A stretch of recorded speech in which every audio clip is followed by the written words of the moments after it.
Welcome back to Steve's Project Car Garage. My name is Steve. Today we're going to be working on this guy. So grab yourself a cup of jitter juice and stick around.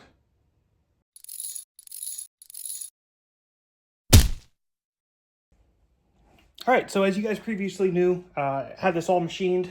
They went ahead and put in new valve stems, valve seats rather, and then went ahead and skimmed the deck, and we got a nice 3-angle grind done on all of the valves. Did not put in the hardened valve seats. The machinist didn't really see the need for it. He said unless I was racing or towing, then it really wasn't necessary. So we have a really nice clean head to work with. A couple of things that I want to do is I want to just kind of go through all the different ports on this side over here and just check for any big burrs. If I find that there's any kind of burrs in here, I'm going to go ahead and just try to sand them down a little bit and just smooth things out. I was reading that you don't really want to smooth everything as far as the intake side is concerned on a carbureted engine, because you need the kind of the roughness in there to help atomize the fuel. So I'm not going to polish anything in here, but I am just going to go ahead and look for any ridges and then just kind of smooth them out with my little die grinder or Dremel tool. We're also going to go ahead and clean up the surface here because they did go ahead and paint this in the shop. So I want to get this clean so that way it's good and ready to go ahead and take a gasket. Now, what else we're going to do is we're going to go ahead and fit the valves. I have a whole set of brand new valves somewhere over there. And we're going to get the valves fitted. And we're going to go ahead and put the springs on and get that all ready to roll. So that way I can go ahead and fit the valve train on that I have gone ahead and rebuilt in the last video. So let's get cracking and see what kind of work we can get done today. All right, so here we are out in the garage. It's pretty warm out here, so I got the fans going, so I apologize. I'll show you kind of what I'm talking about in here. So this is, let's see if I can get it to focus. This is approximately where I'm going to work in.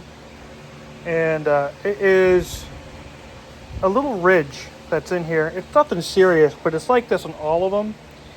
And so it looks like I'm just going to try to smooth those out ever so slightly. If I can get those smoothed out to just kind of ease the transition of the flow of the atomized air and fuel on in here, that'll help out quite a bit.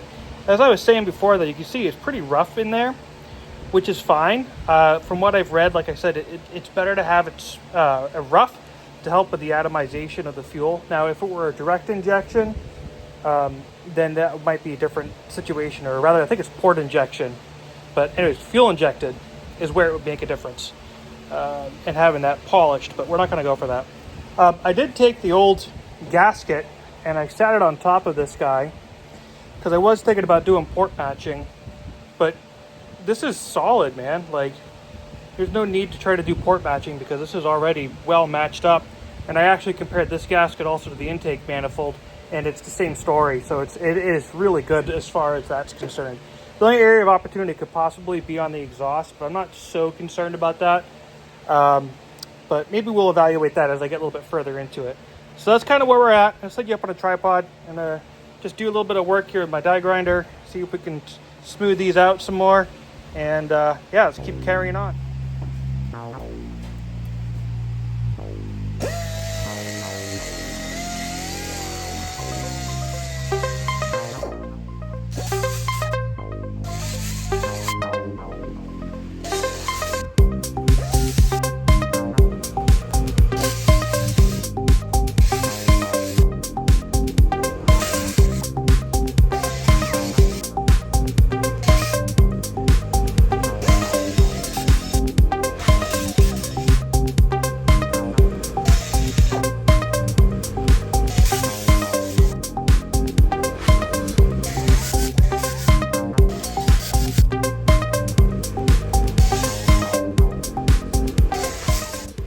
All right, so let's see if I can try to show you here.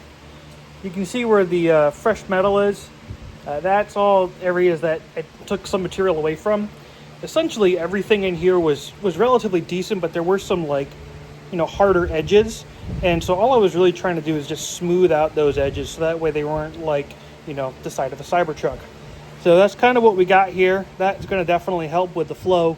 And like I said, I'm not trying to polish everything, but I think that that's actually a pretty decent start. Let me go ahead and throw the gasket on there, and I'll show you what I was talking about with the exhaust side.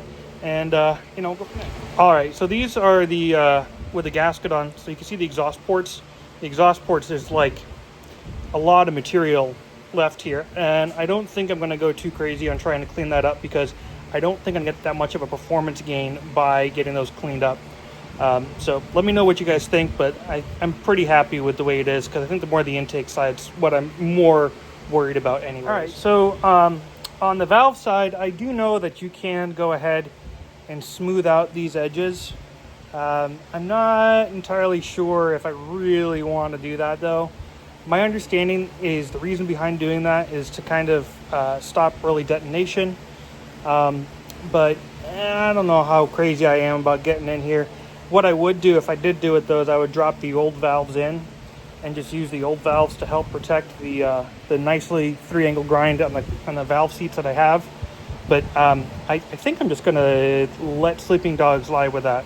If that's a mistake, tell me in the comments. But you know, kind of gonna be the decision I go with, because pretty here soon here I'm gonna put this head together. So anyways, that's it. Yeah, let's keep cracking on. All right, so now that I've gone ahead and got a little bit of polishing done, or just kind of cleaning up some of those bits within the intake, it's time to go ahead and get some of these plugs put in. So I'm going to be using some of this Permatex Super 300 Forma gasket, and I'm going to put just a little tiny bit on the edges here of the hole for the plugs, and then I'm going to also put a little bit on the plugs itself, and then we're going to tap these on in. So we're going to go ahead and just start with this small guy first. And again, I'm going to just put this only on the edges.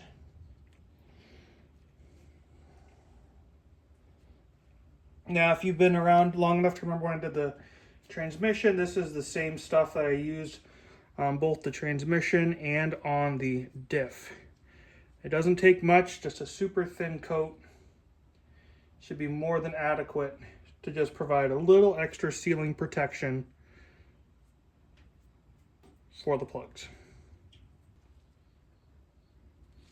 Okay.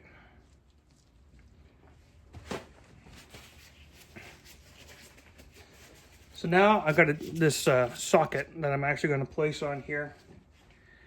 And I'm just going to use this to try to provide a nice, gentle, even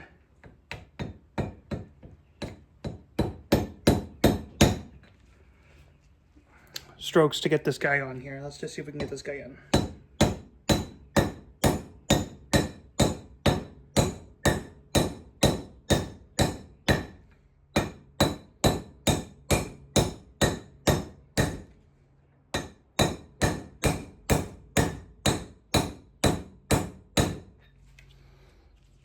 Perfect.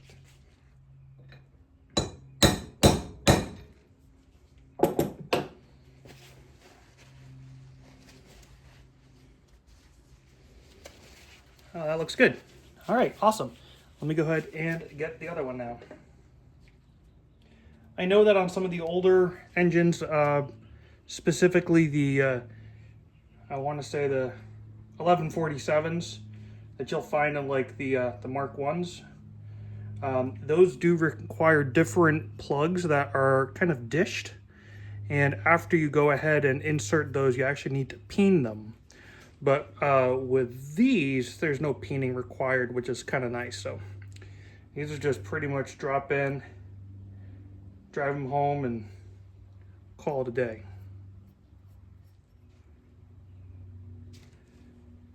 All right.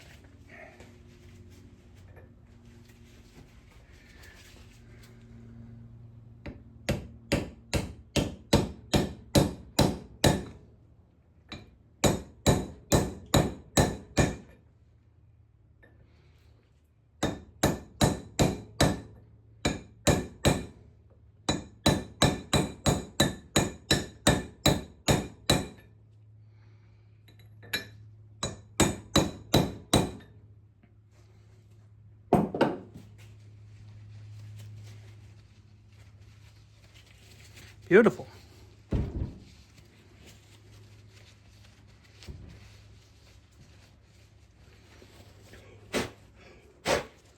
Great. So we got those guys in. Those should be good to go. So now the next thing I think that we'll move on to is working on lapping some valves. We'll get the valves lapped, and then we can actually start assembly of the head. 6.5 hours later. All right, so welcome to my sauna, everybody. It's now about 8:30 in the evening, and it's about 90 degrees in here. Had the fans running for a little bit to try to help cool it off, but it's just blowing hot air around at this point. But we are now at a point where we're going to go ahead and start lapping in valves. So I've never done this before, but let me kind of show you what the plan is, and I'll go from there. All right, so I took all the valves that the machine shop went ahead and placed in, and I just kind of put them all in order here. There's no particular order at the moment because I have not lapped in the valves, but I'm going to try to just keep them in the order in which that they put them in for me. So we're going to start here. This is going to be the rear of the head. I've got myself just a small little suction cup and some valve lapping compound. And we're going to go ahead and just put a small bit of valve lapping compound on the back of the valve. We're going to put it in here. And then using this, we're just going to do one of those. Good couple times to get that valve seated and get essentially the taper of it to match the head. And then we're going to keep the valves in the same location when we go through the assembly process. And essentially what that does is it just makes sure that we have a really nice fit between the valve and the actual valve seats here. When they assembled this at the machine shop, they did test all these on a vacuum, and they pulled a good vacuum, so I know they have a pretty decent set as it is. But this is going to just kind of drive it in one last little bit. Additionally, they did do that 3-angle valve grind on these, which is sweet. So this is just going to help to make that match up just that much better. So let me set you up on the tripod, and let's get started. Holy bejesus, it is hot out here. Let me tell you something. It is not a cool evening by any means. So the back of this actually says to apply a liberal amount. I'm not going to go too crazy on it because these are, pretty small. But we're going to just put a little bit on, and we're just going to dab it so that way it's coating evenly. This is just essentially like a liquid sandpaper. Okay, I'm just going to put a little bit on. Not going to go too crazy.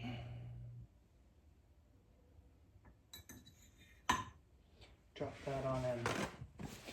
All right.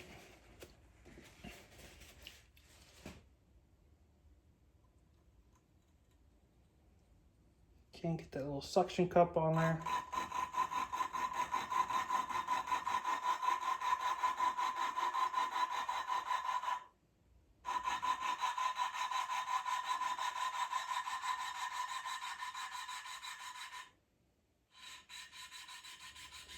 You can hear as the cutting gets less and less.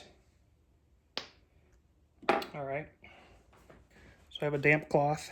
I'm just going to go ahead now and just wipe this off.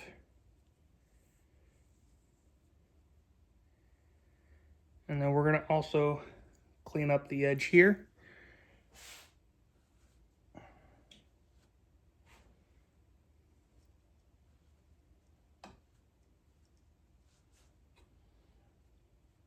And remove that last little bit.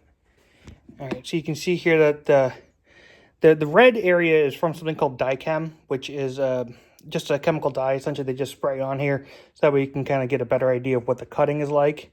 And so you can see where, on this valve here, or this valve seat, where you can't really see the pattern so much, but here the pattern is larger.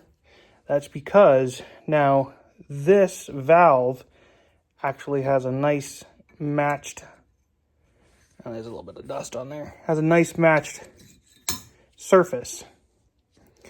And so now that's going to have a much better seal now that we have gone ahead and done the grinding on that. So what I should be able to do now is just kind of start my way working through each of these. You see that it doesn't really take much time at all for each of them, but I could hear it you know, it sounds very coarse to begin, and then it slowly gets quieter and quieter, and you can tell that's pretty much when it should be good to go.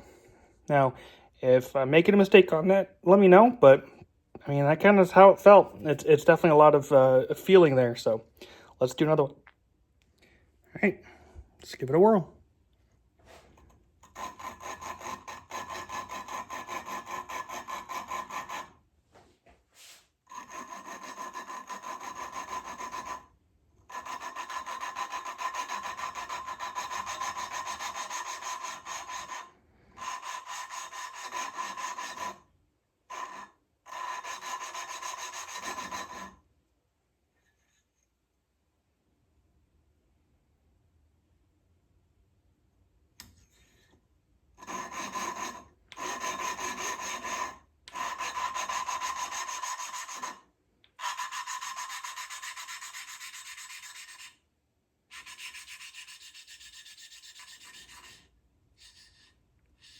You hear the difference? And again, we're just using a damp cloth to wipe off that last little bit of valve lapping compound.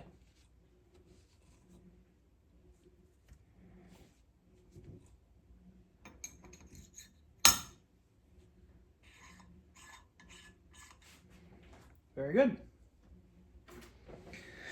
2 down, 6 to go.